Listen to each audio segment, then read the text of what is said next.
In combustion analysis, CO2 produced during combustion of an organic compound is absorbed in।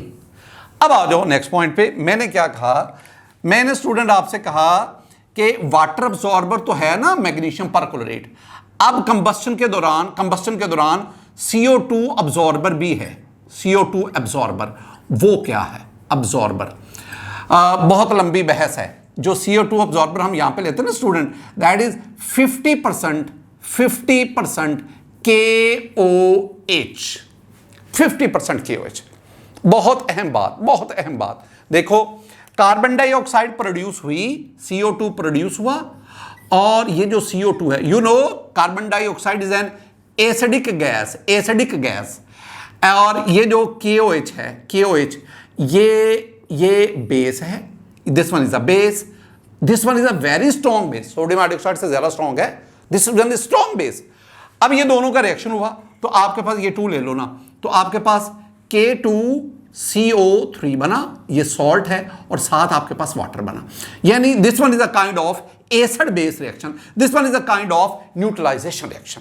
इसका मतलब ये हुआ कि कार्बन डाइऑक्साइड ये 50% KOH अब्सॉर्ब करता है, और ये एक केमिकल चेंज है, और इसमें आपके पास ये प्रोडक्ट बनता है। और ये रिएक्शन क्या है, ये न्यूट्रलाइजेशन रिएक्शन है, ये एसिड बेस रिएक्शन। एक और बड़ी बात, why 50% KOH, why not KOH? KOH क्यों नहीं, अकेला KOH क्यों नहीं, ये क्यों नहीं? 50% का क्या मतलब है, और 50% का क्या मतलब है?